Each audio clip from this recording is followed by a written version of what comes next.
morning, Mr. Evans.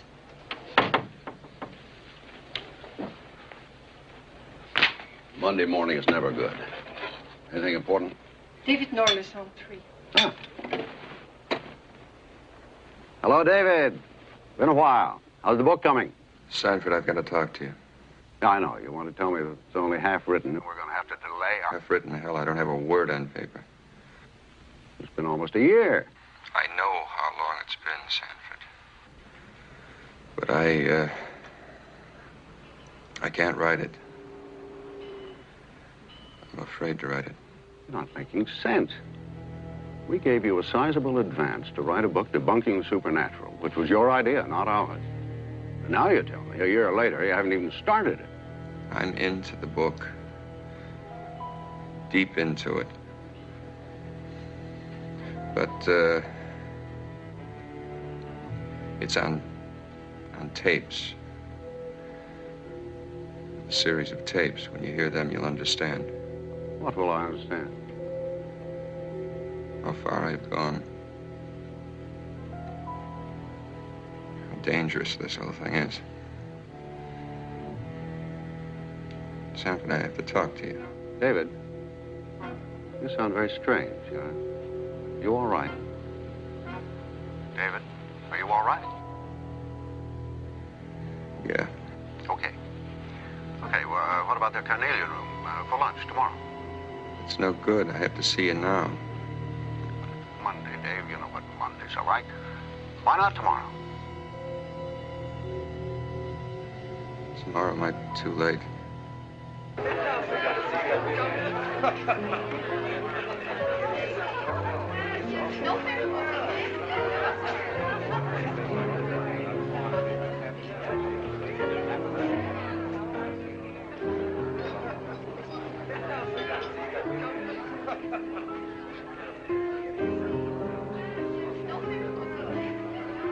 Do you wish to order now, sir? No, just bring me a phone.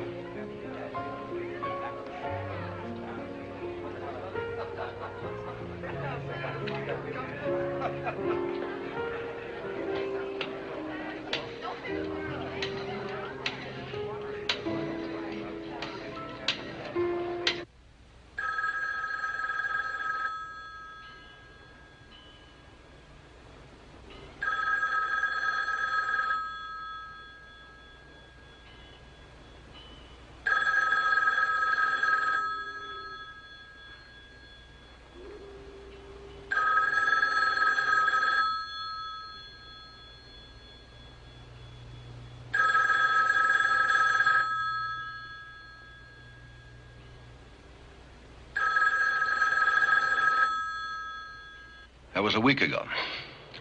He never showed for lunch, never phoned to explain why, and I haven't been able to contact him since. You should be used to eccentric writers by now, and in my opinion, David Norris is just a bit more eccentric than most. Well, I'll never get over this view. There is something wrong. I wish you'd check this thing out. Find out where he is. Sanford, I'm his lawyer, not his nursemaid. Please. All right, I'll look into it. I still say you're making too much of a broken lunch date.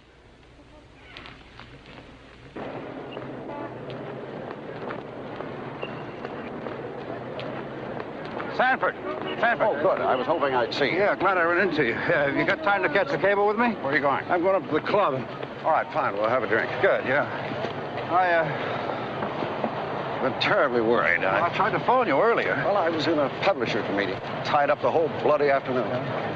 Sanford, I'm sorry. I didn't take you very seriously in the meeting the other day. Well, I just thought you were making much too much of it. I hope you have something. What'd you find out? Nobody knows where David is. Nobody's seen him. He's just gone. Are you sure? We checked every possible source. Everything conceivable. It seems incredible.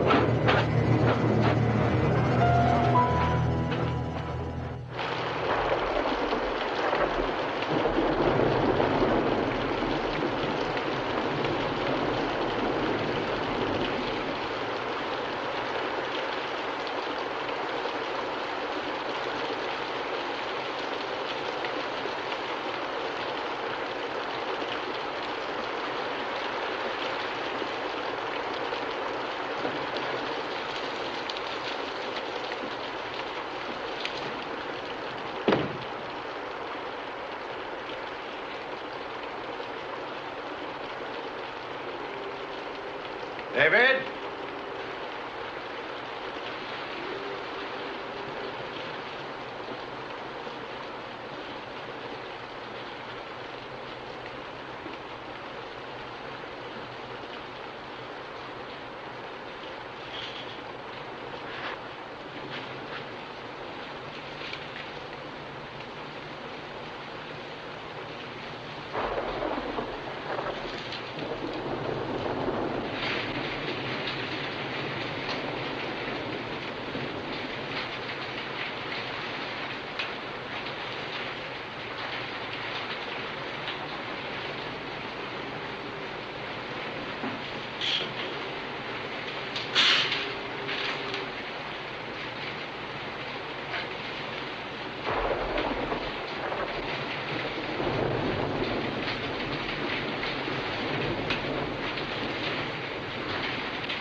Notes for introduction.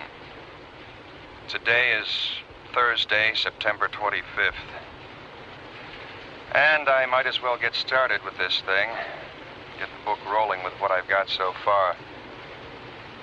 God knows it isn't taking the direction I assumed it would. This whole thing began when my natural writer's curiosity was aroused by an article I'd read in a weekly periodical. The article was concerned with the commercial aspects of spiritualism and the occult. My original idea was to expose the phonies who were bilking millions of dollars each year out of their gullible victims. To go after the fake mediums, phony astrologers, the self-proclaimed seers, and trick mystics. I was successful at this for some time. The floating face, which was a dummy's head on a wire, the ghost of a woman's son, who turned out to be the medium's own kid in a weird getup. The fortune teller whose life images in a crystal ball were supplied by a hidden film projector. But then I got into this business with Ellen Court. I'd better try to get this down exactly the way it happened. Ellen Stearns Court was recently widowed.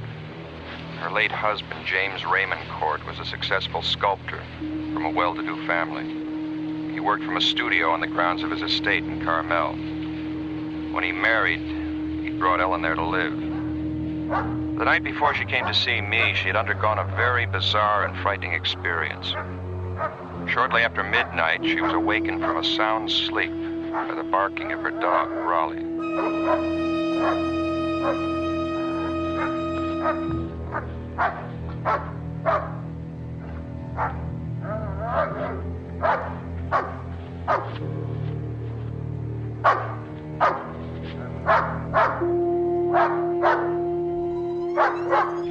What is it, Raleigh? What's the matter, boy? Somebody out there?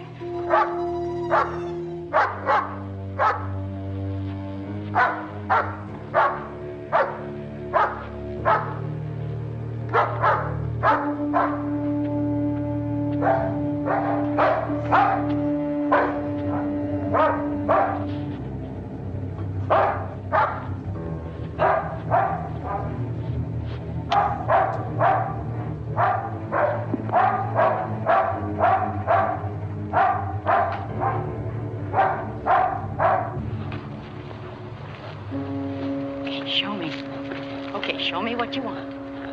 Okay. Easy, easy, boy, easy.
following night, Mrs. Court came to see me.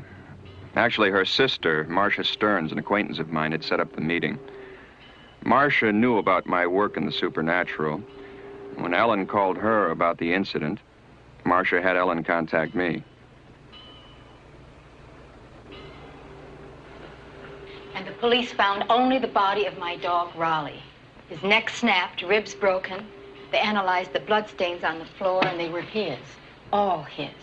Are you sure you hit the man when you fired the shotgun? I'm telling you, I hit him. Well, think about it. You were upset. You saw your dog killed. You could have missed. I've handled guns before. He was right in front of me in my direct line of fire. The charges hit him, smashed him backward, and that's when I ran. But when the police arrived, there wasn't a trace of him. No, he was gone. And when I told them who it was, they wouldn't believe me. Now that's why I've come to you. Well, Mrs. Court, why wouldn't the police believe you? Because the man I shot was already dead. It was Jim. My dead husband, James Court.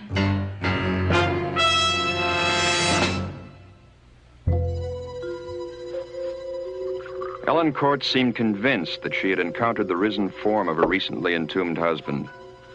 I asked her to describe the circumstances surrounding Court's death. Jim had been feeling very bad. We didn't know why, and our family doctor suggested that he undergo a series of tests at the Fraser Clinic. That's when we discovered he was suffering from a terminal disease of the brain called Pick's disease. I've heard of it. There's no cure, there was no treatment, and I don't know, Jim just seemed to change almost overnight. He was confined to a wheelchair, it would no longer work. He even had me board up his studio. He wouldn't even talk about his work. Was he at all involved with the supernatural? Yes, he was. And it started just before his death. Well, tell me about that. I'd arranged an exhibit of Jim's sculptures at the Langdon Gallery. And he met a woman there named Madame Jekyll. She owns an antique shop here in San Francisco, and part of her business involves the occult. In what way? She deals with objects that are supposed to have occult powers. She even claims to cure the sick, and Jim believed her. No doubt asking for a lot of money, too. No, she didn't. As far as I know, Jim never gave her a penny, not even for that ring. What ring? An Egyptian scarab. Something to do with the god Osiris. Osiris is an Egyptian god involved with the doctrine of immortality. Yes. The ring was part of an agreement he made with her. You used the word agreement. What kind of agreement did they have? I wish I could tell you. I can't. All I know is Jim accepted that ring in return for some kind of promise. He refused to discuss it. Where's the ring now? Do you know where it is? Yes. It's in his coffin. His coffin? Jim even specified that he was to be buried with that ring. That it be kept on his hand. And his body is in the crypt in the grounds of the estate. That's where his body should be. But after what I saw last night, I don't know anymore. The next afternoon, I had lunch with Marcia, who was taking a flight to New York. She was quite worried about her sister. But you know I'm not easy to panic. And when Ellen phoned me, I knew she was desperate. I suggested she talk to you. Actually, we haven't been close for over 3 years since she married that James Court. Why, did you get along with Court? No, I didn't. And when Ellen married him, it affected our relationship. We just haven't seen very much of each other. And now when she really needs me, I can't be here. How long do you have to be in New York? Well, only a few days. But I felt that we should talk before I left. It's important. If she says that she saw James alive, well, then somehow Sure. If I didn't believe she was telling me the truth, as she knows it, I wouldn't be here. I know, but it's just all so fantastic. I mean, how could such a thing be possible? I don't know. But we're certainly going to try to find out. However, before I was able to contact Ellen again, another bizarre incident occurred. That night in Carmel, a salesgirl was closing her shop for the day. Millie Parks, pretty, blonde, in her early 20s, was tired after a full day's work. She was anxious to close up, get into her car, and drive the 6 miles to her home, a small one-story beach house on the ocean near Big Sur.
If that other rig hadn't come along in the opposite direction and give me a blast, I might never have seen it.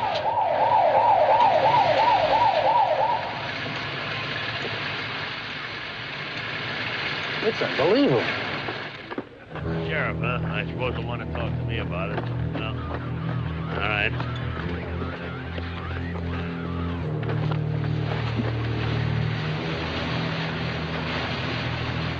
Get a blanket over that fast. Hey, come here. I want to talk to you over here. Gene, Mike, get these spectators out of here. Come here. Is that the way you found her? Yeah, but I ain't seen nobody ever look like that after no car crash, Sheriff. She was like Never mind what she was. You just keep shut on that part of it. Anybody ask you, you just found her dead in the car. Sheriff, nobody looked like that. I just got through telling you, I don't want any more talk about this at all. Now, is that clear? Yeah, it's clear, but let me ask you something. How am I going to forget the color of that face? Help him get on his way, will you, Charlie? Charlie.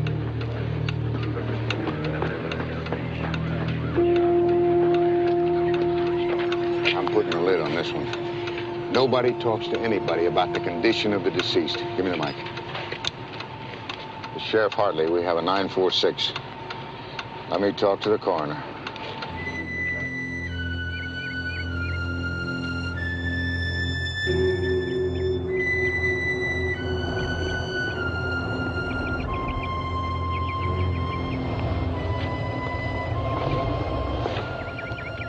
You know where I am if you need me.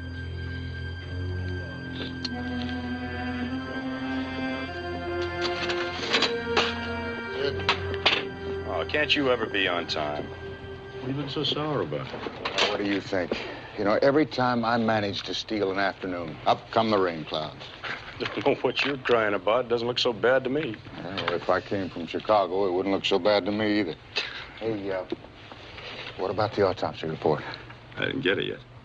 Oh, might be ready now. Why don't I call the office and find out?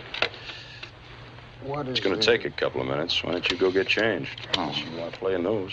Oh, you're funny. I'll meet you in the first tee.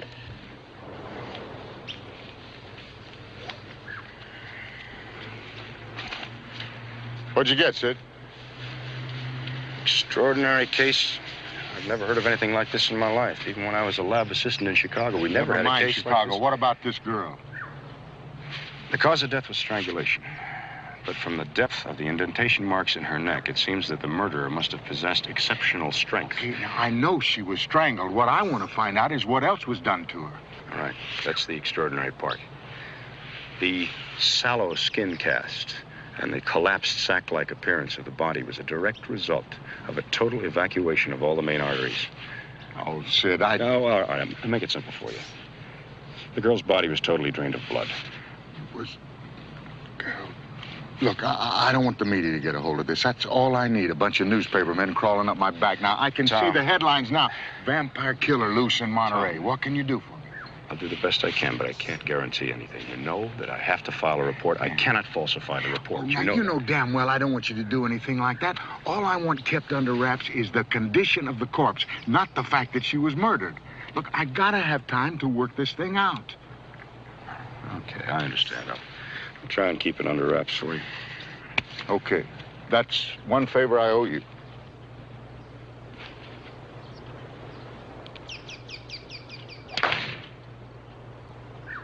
From the looks of that one, I'm going to have to take 2 shots aside for... Sid, now, you know the only people who give shots are doctors. Tee it up.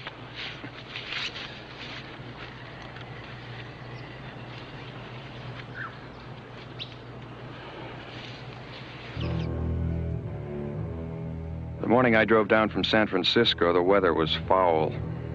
A curtain of cold rain fell from a gunmetal gray sky. I'd set up a meeting with Sheriff Hartley in Carmel to discuss the Ellen Court situation. I didn't expect much cooperation from him, but it was worth a try, a way to begin. When I pulled up in front of Hartley's office, the sky had begun to clear and the sun was breaking through.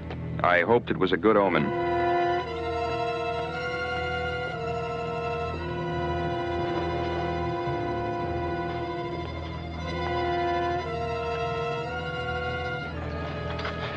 Mr. Norlis, at the risk of seeming inhospitable, I just don't understand why any of this would interest a man who spends his time, well, chasing ghosts. I'm sure you find this all very amusing, Sheriff. Mrs. Court swears her husband is alive. She asked me to help her. I agreed to. What do you want from me? Any information that ties in with the man she shot in her husband's studio. Shot at. It's plain she missed him. Nobody can take a shotgun charge and keep walking.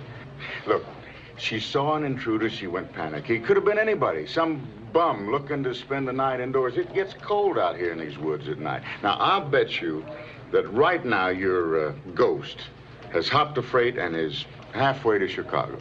As for information, I don't have any to give. What about that girl who was murdered in her car the other night? What's her name? Millie Parks? Well, what about her? Well, I stopped in town before I came here and heard a few people talking about it. Well, it's like they say. Read all about it in your daily newspaper. I have. Somebody hid in the car, strangled her, the car hit a tree. Now, that's all there is to it. Mm-hmm. Are you sure that's all there is to it? Mr. Norlis. Now, are you saying there's some connection between that dead girl and Mrs. Court's ghost? I'm not saying anything. I'm just asking questions. That's what I get paid for.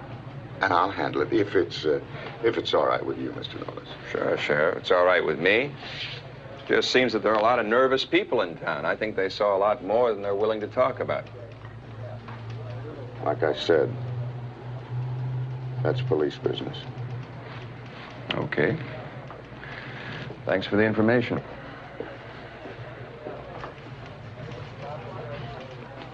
Think maybe he's onto something? Onto what? Now, there's a very simple explanation to this whole thing. All we've got to do is find it. Well, I hope so, Tom. I sure hope so. Oh.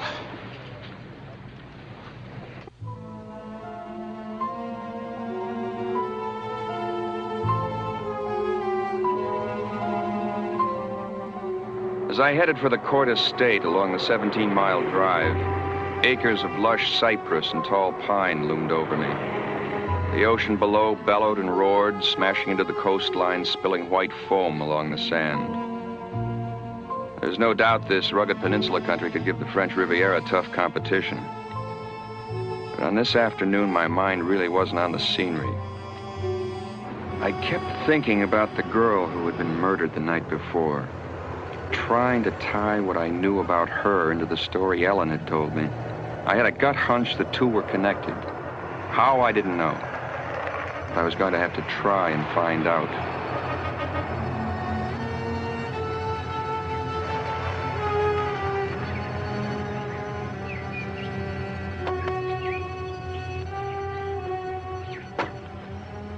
Hello, Mrs. Cord. I really do appreciate your coming.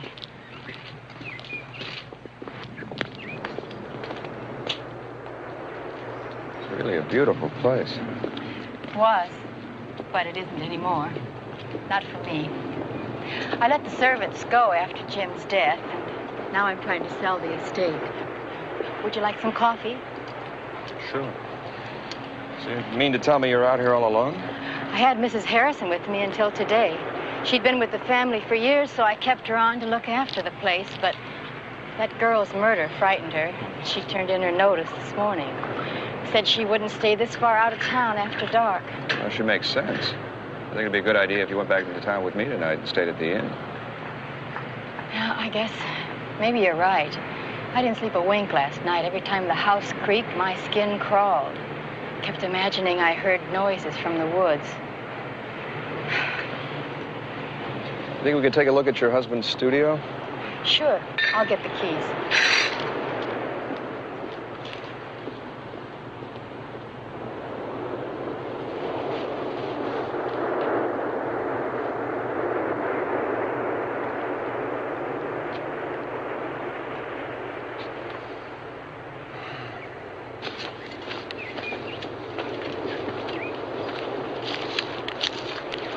Say the dog led you in this direction? Yes, I practically had to run to keep up with him. What time did he wake you up? Just after midnight. There it is, over there.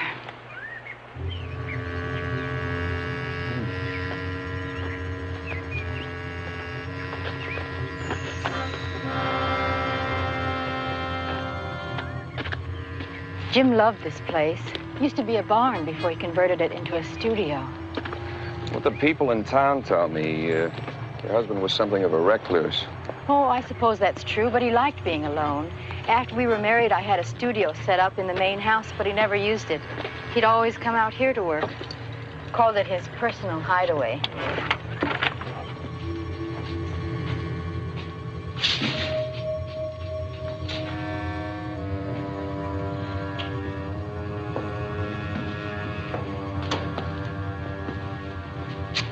Is this from the dog?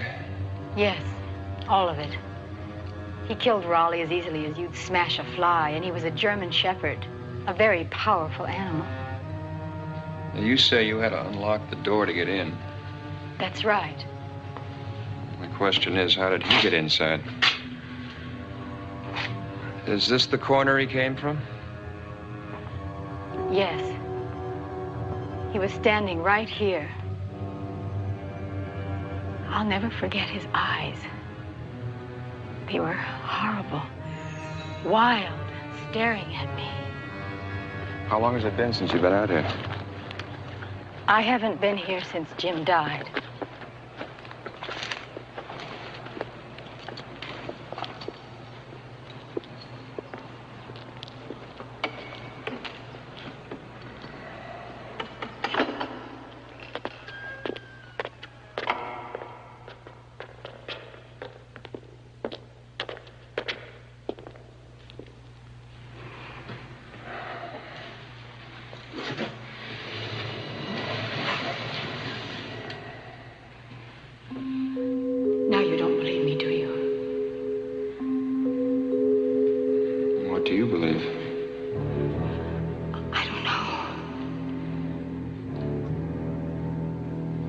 But I'm still confused about the ring. It must be worth a great deal of money. Why do you say that? Because Charles Langdon phoned me yesterday regarding the purchase of all the studio sculptures. When he mentioned the ring, I told him it wasn't for sale. Well, what did he say? He became quite upset, and that's when I hung up. Maybe I should have a talk with Langdon. Look, while I'm in San Francisco, do me a favor. Find out all you can about that murder the other night. There's something about that girl's death they're trying to hide. Well, then you think there's a connection between what happened to me and the Parks girl? I don't know. That's what I want to find out. I'll call you tonight.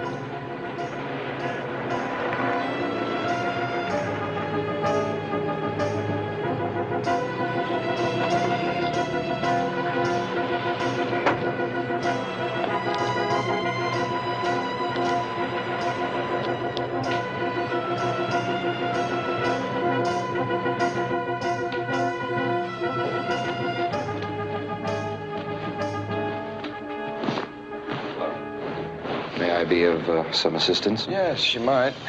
You tell Mr. Langdon that David Norlis is here to see him. If you'll be so kind as to follow me.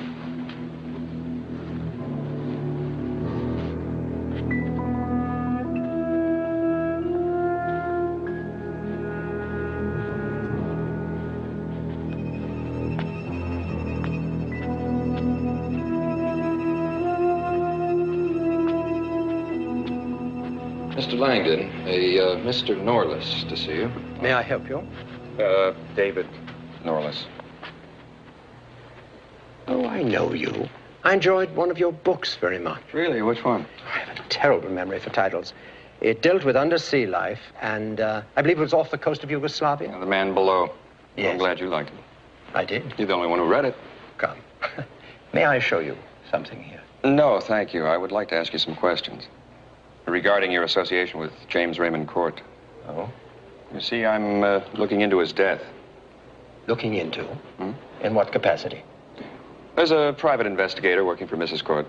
Well, I'd be glad to help Ellen, but, it seems a little bit on the bizarre side. There was nothing of a mysterious nature about James' death. Well, you won't mind answering a few questions, will you? Fire ahead. How well did you know him? Well, we were closely associated. You see, our gallery is the main outlet for James' work here in San Francisco for the past several years. I've placed a great number of his works with collectors, and I've arranged for a few special commissions, things of that sort. Mm-hmm. Well, how much do you know about the occult, Mr. Langdon? Very little, actually. Doesn't interest me at all. That's interesting, because Mrs. Court was saying... Could we talk upstairs? Sure. Please.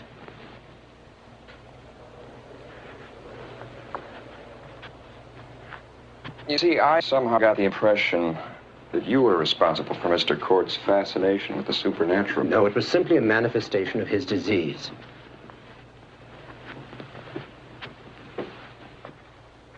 You do know Madame Jekyll, don't you? In a business sense. I frequently send people to her shop. She has excellent taste. Picks up some really splendid items from time to time. See, I was told that he met her here in your gallery. Yes. We had James' last exhibition. I introduced him, as a matter of fact, and frankly, I wish I hadn't. His obsession with the supernatural began with Madame Jekyll. What about that ring he got from her? You know anything about that? Apparently, it's from Egypt. It's very ancient. Known to collectors of antique jewelry as the Osiris scarab. Valuable. Well, its true value is difficult to determine. The beetle, as you know, is a symbol of immortality. And there are rumors that the Osiris scarab is a life ring capable of granting restorative powers to its wearer. You believe that? Hardly. Myth and nonsense. Why do you want the ring so badly? Apparently, Ellen told you of my interest. Obviously. I deal in antique art and objects, Mr. Norris. This ring is such an object. It has a fascination for those of us who are connoisseurs. So certainly I should like to own the Osiris scarab. Well, Mrs. Court told me that you demanded to know why the ring wasn't for sale. Well, naturally, I was disappointed, and I vented my disappointment over the telephone. It was purely an emotion of the moment. So she didn't tell you why she wouldn't sell the ring, or where it is? No, she did not. You know where it is? Mm-hmm. You see, Mr. Court's will declared that the ring should be buried with him. It's now on his finger in the family crypt. How curious. How very curious.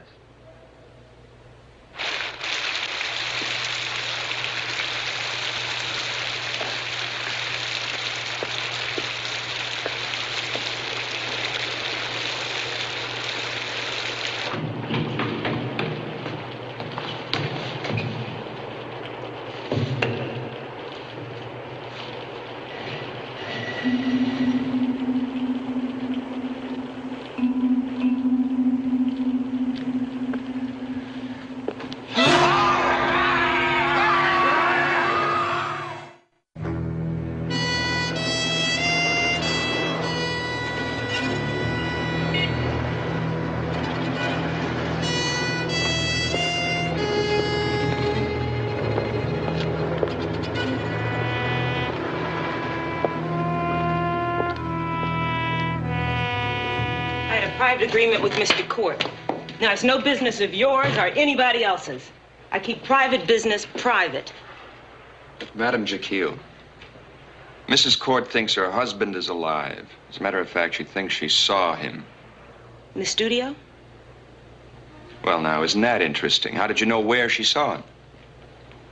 Jim always loved being in the studio. And his presence might linger there. Oh, come on, this was no presence. This was a real man, real enough to kill a dog and take a double shotgun blast in the chest. Why are you telling me this? Look, this has nothing to do with me. Well, I think it has a lot to do with you. And the ring you gave to Court. All part of a puzzle. And I thought you'd help me put the pieces together. There's nothing I can say. What about the studio? I think you know something about the studio, and it's linked with the ring. Look, I'm gonna tell you something. You stay away from that place. Stay away from the whole Court estate.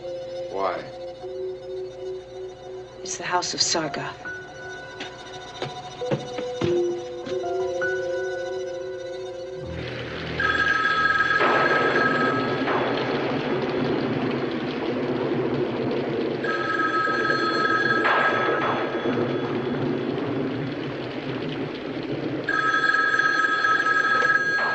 Hello? Ellen, it's David. How are you? Okay, but it sure is raining here. Listen, I think I'm onto something. I saw Madame Jekyll. She wasn't too talkative, but she did make a slip in reference to James' studio. I think this whole thing ties into the studio. I'm going to be down there in about an hour. I'll pick you up at 11:30. Well, where are we going? Back to the studio. Now, you're familiar with it. I'm not. I wouldn't know what to look for, but I'm convinced something's there. Will you go with me? I'll be ready. Okay.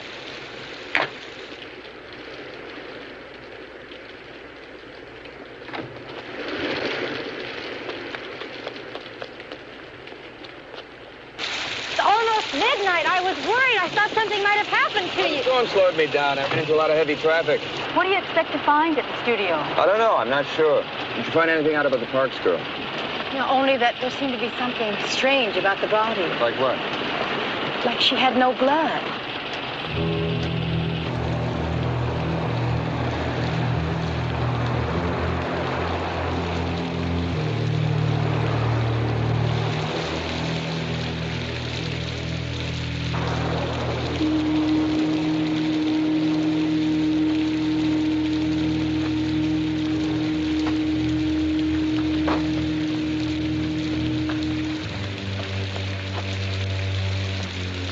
They're over here.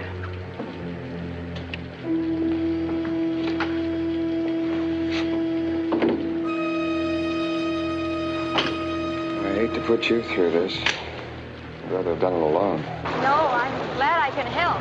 Anyway, I was going stir-crazy waiting back at the inn.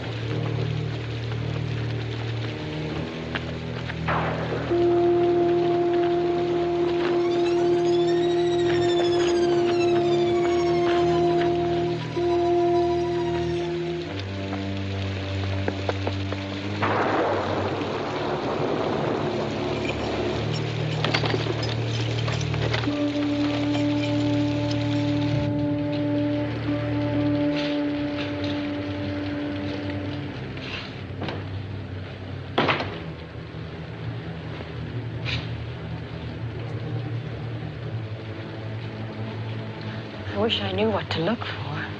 Anything odd or abnormal?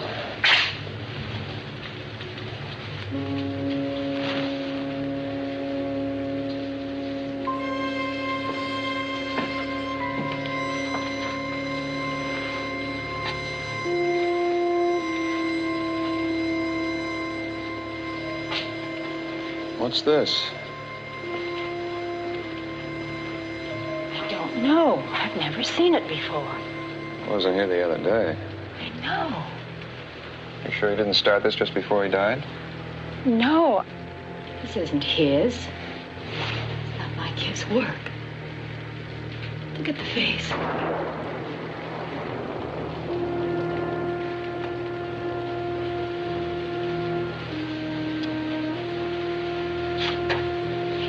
Man, this clay. What about it? It's still damp. Someone's still working on this thing. But that's impossible. How could that be?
Okay.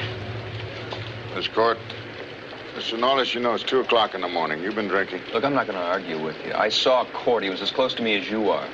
Another one of your ghosts? A ghost doesn't rip off a car door. Take a look out the window.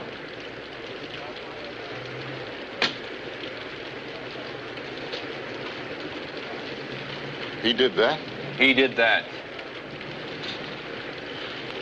Mrs. Court, are you all right?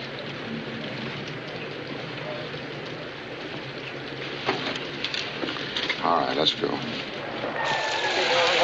Get him around in the back there, would you? All right, listen, check this over here. We still are trying to find a body. He says he hit one and we can't find it. Look out, get it over there. It seems to me that you must have just grazed him with a fence. I'm telling you, I hit him head on. Hey, Frank, Tim, search the main house. Rest of you, check the studio and all the grounds. You come with me. Where?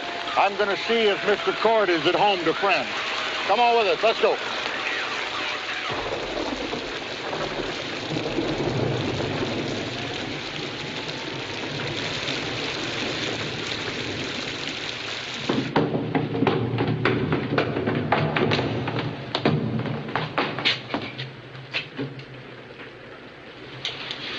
Someone's taken the body.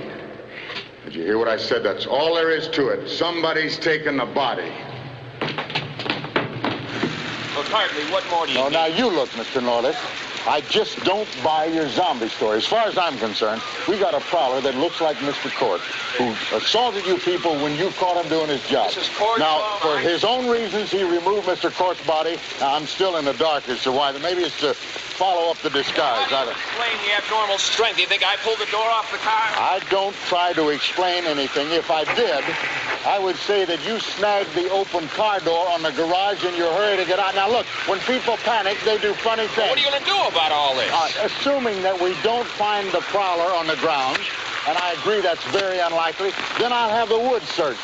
In the meantime, it's late, and I'm tired. I'm going to take Mrs. Cord back to town. You follow us. When you get there, you can sign a complaint. Let's give up on this wild goose chase.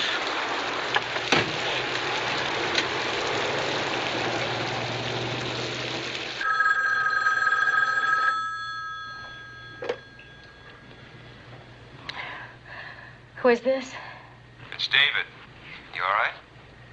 Oh, I suppose so. They gave me a sedative. What time is it? It's afternoon. 2 o'clock. Where are you? I'm at home. I'm trying to reach Charles Langdon. Has he called you? No. No one's called. And that sheriff still won't believe me. Thinks we're both crazy. Did you show him the sculpture we found? No. I don't want anyone touching that thing until I can determine what it is, what it means. I'm having the clay analyzed right now. Sheriff Hartley wants me to make a full statement at his office this afternoon. What should I tell him? Tell him the truth. Just leave out the sculpture. David, I'm still very frightened. He's out there, alive, and you and I know he's out there. Why won't the sheriff believe us? I mean, what's it going to take to make him believe us?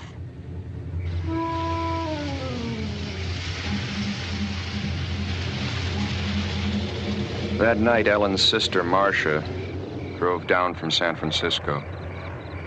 She had returned from her trip to New York earlier than expected. And unfortunately, when she tried to reach me, I was out.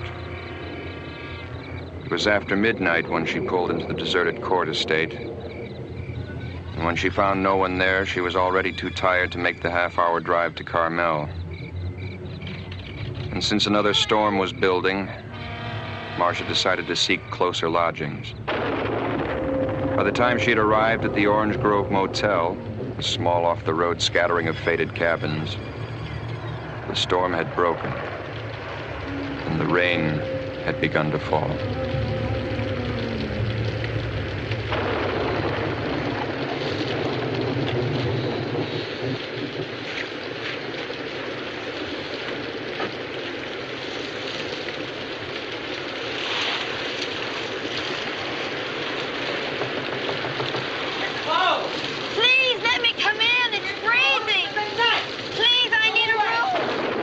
Will you tell her we're closed?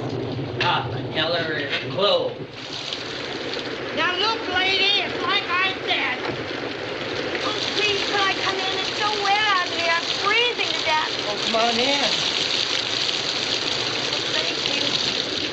Oh. It's awfully late, but I could give you cabin number 9. It's our best one. New springs and mattress in there.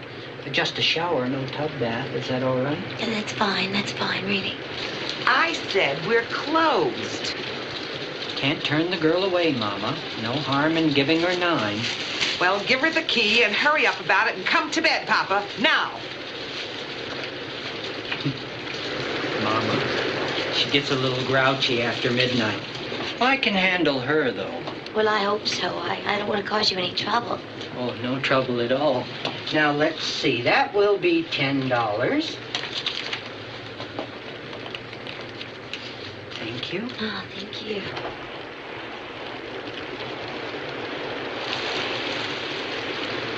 Can I help you with your things? No, thank you. I can manage.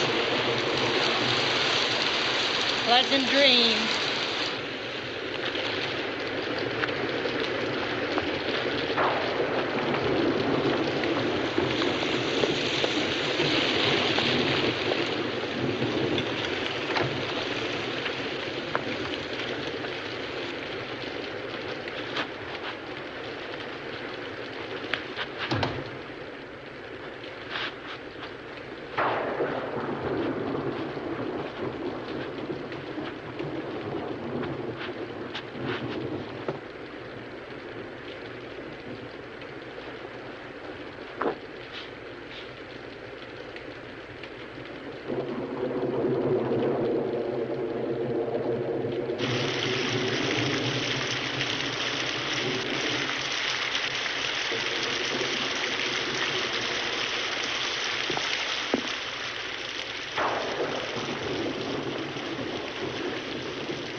What's going on in here?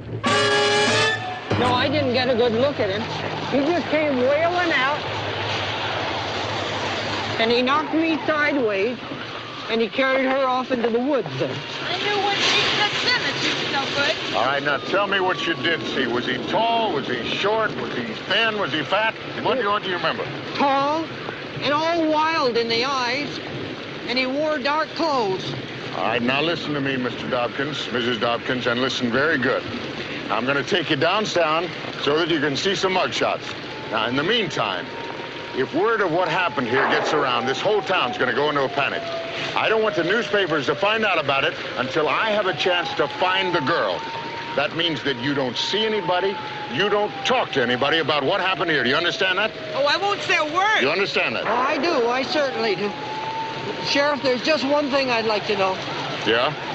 What do I do if he comes back? Helen, I just wanted to call and tell you I'll be late getting back there tonight. Is your sister there? Marcia? No, I thought she was still in New York. No, she tried to call me, got my service, and left a message.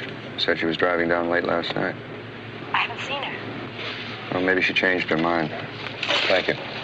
If she calls again, I'll tell her where you are. Now, look, I'm at the architectural firm who originally designed your place. I found out how Court got into the studio without unlocking the door. He came up from below. These blueprints I've been looking at show some very curious construction that went on back in the 20s. Seems the people who originally owned the place built a series of underground tunnels. Why would anybody want to build tunnels? Well, during Prohibition, they probably stored guns and liquor. The plans also show several entrances, one of which is in the crypt. Now, I found a connection between Court and the bloodless condition of the Parks girl. I think the sculpture is being done by Court. And I think he needed the girl, needed to kill her. But why? For the clay in the sculpture. I just got the chemical analysis back. The clay is 40% human blood. Now, look, Ellen, stay put. I have a few more things to check on, and I'll be down as soon as I can. Okay?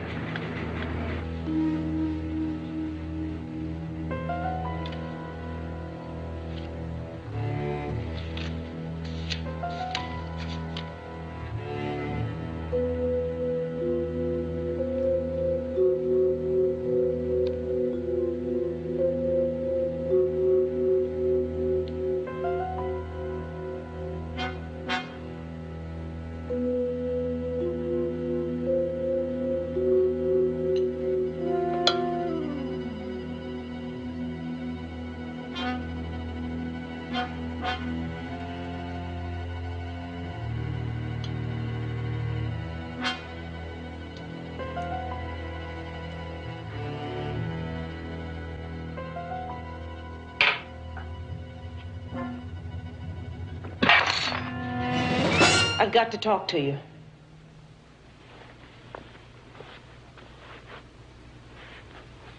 Now, do you mind telling me why you have to see David Norlis?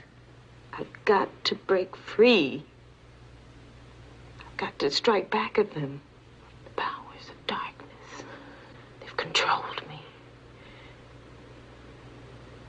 Twisted me. And I've done their bidding. And listen, when I met your husband, the thing he most wanted in this world was that his crippled body be healed. And so, I told him about the Osiris scarab. I tried to convince him about its power over death, of a life beyond death, but that only by the use of his talent could it be purchased. So we made a pact. After death, the ring would allow him the power to rise from his coffin to work on a figure of Sargoth. Once the sculpture's finished, it'll have a physical form in which to enter our world. And in return for bestowing life to Sargoth, Jim Court will be granted immortality. But we can stop him. That's why I came here. His powers take effect after sundown. If we can reach him by sunset, we can remove the ring from his finger.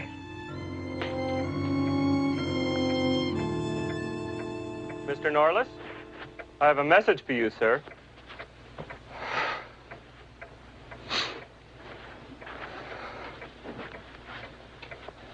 Thank you.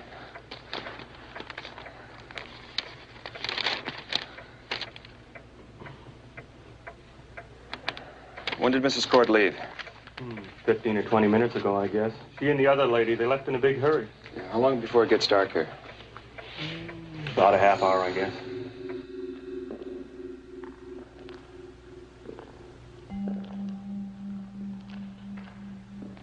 The entrance has got to be here someplace.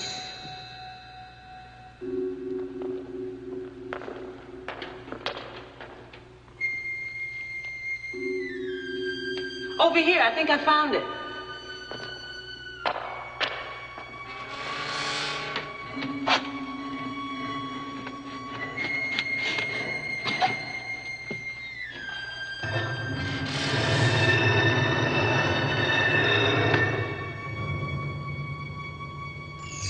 I'll go first. Maybe we should wait. We don't have time. We can't wait.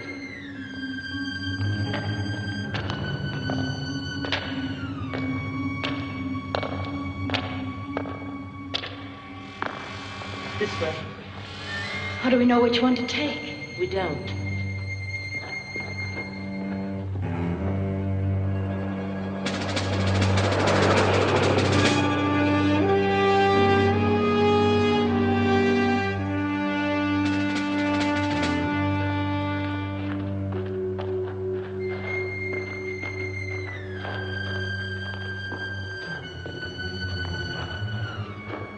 You take that tunnel and I'll take this one.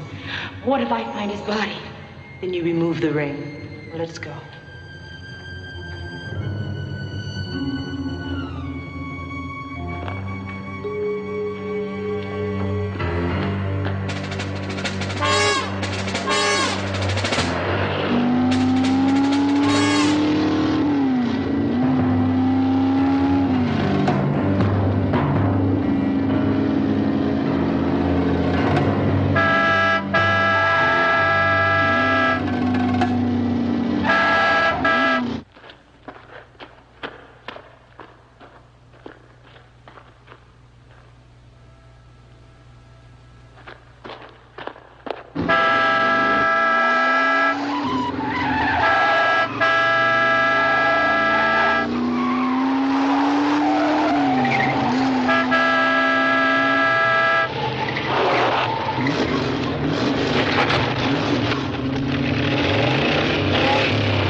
He's over here.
I don't know why he let me go. I don't understand. But it's no use. Nothing's any use. can't get it open.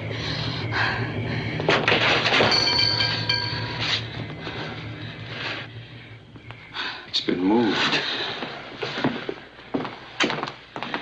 It's almost finished. Everything but the eyes. We can't let him come to life. Gotta let him finish. Let me. It's the only thing that can stop it. What are you doing? Making a blood circle. According to medieval alchemy, you can enter a blood circle, but if it's on fire, you can't get out. What's that? Hurry.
tried to explain it all to Sheriff Hartley, but he couldn't accept it. The next morning, they found the bones of a man in the ashes, the remains of James Raymond Court, and of the demon Sargoth, they found nothing, absolutely nothing.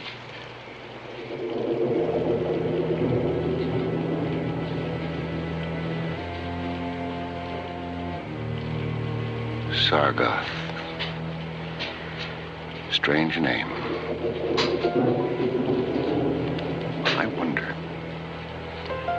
I wonder if he was truly destroyed. Or How could he be the key to David's disappearance?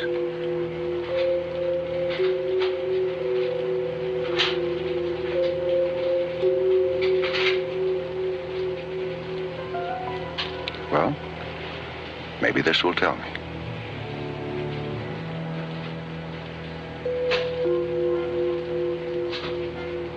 Chapter 2, December 4th. It was a rainy afternoon when I received the letter.